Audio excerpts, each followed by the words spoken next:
दोस्तों, दुनिया का सबसे छोटा देश वेटिकन सिटी, जहां पर सिर्फ एक रिलीजन का नहीं बल्कि पॉलिटिक्स, पावर और पैसा सब एक ही जगह पे मिलते हैं। लेकिन इसके गोल्डन गेट्स के पीछे छुपी है ऐसी डार्क सीक्रेट्स जो आम लोगों को कभी नहीं दिखाई देती। आज हम खोलेंगे वेटिकन के सबसे बड़े राज जो शायद अभी तक दुनिया से छुपाए गए हैं। उन गोल्डन वॉल्स के पीछे ऐसी जगह छुपी है जहां हवा भी हजारों सालों की खामोशी से भरी है। वहां के डॉक्यूमेंट्स इतने पुराने हैं कि हाथ लगते ही राख बन जाते हैं, और उनके अंदर लिखे राज इतने डार्क है कि अगर दुनिया को पता चल गए तो शायद पूरा चर्च का फाउंडेशन हिल जाए। कहते हैं वेटिकन के कुछ रूम्स ऐसे हैं जहां पे हंड्रेड्स ऑफ ईयर्स से सनलाइट तक नहीं गई, और उनमें बैंड है वो सच जिसे सुनने से इंसान का ईमान भी कांप उठता है। वेटिकन के अंदर एक जगह है जिसे पहले कहते थे वेटिकन सीक्रेट आर्काइव्स।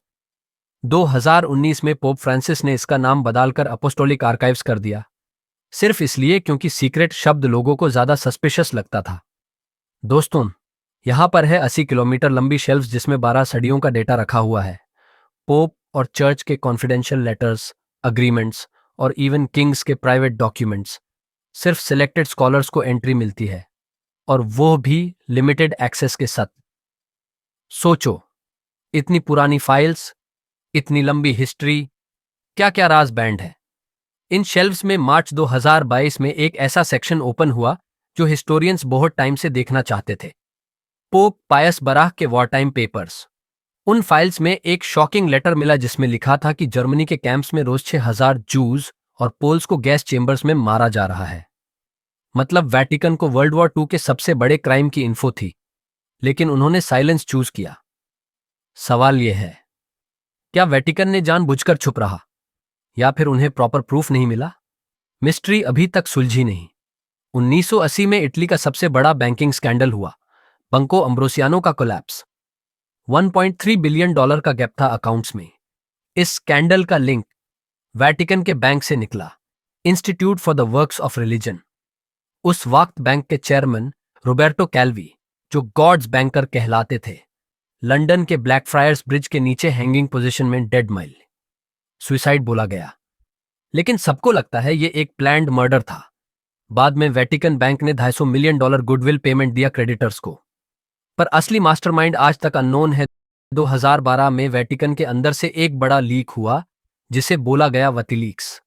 पोप के बटलर ने ही कॉन्फिडेंशियल पेपर्स लीक कर दिए जिसमें करप्शन और इनफाइटिंग के प्रूफ्स मिले। उसको 8 महीने की पनिशमेंट मिली। फिर 2015 में विकीलीक्स 2 हुआ। इस बार और भी डॉक्यूमेंट्स लीक हुए। कुछ जर्नलिस्ट्स ट्रायल में गए लेकिन क्लियर हो गए। लेकिन वेटिकन का मैसेज क्लियर था, उनके अंदर की बातें बाहर आएंगी तो कॉन्सिक्वेंसेस होंगे।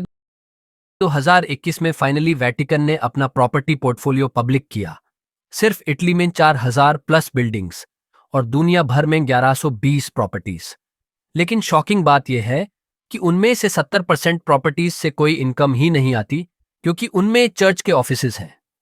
बाकी से जो इनकम हुई वो सिर्फ 35 मिलियन यूरोस थी। मतलब जितनी वेटिकन की वेल्थ के रूमर्स हैं, सच उतना ग्लैमरस नहीं है। 2030 में एक और धमाका हुआ। वेटिकन का एक सीनियर ऑफिशियल, कार्डिनल एंजेलो बेचू, को एम्बेजलमेंट और फ्रॉड के लिए गिल्टी माना गया और 5 ईयर्स जेल हुई।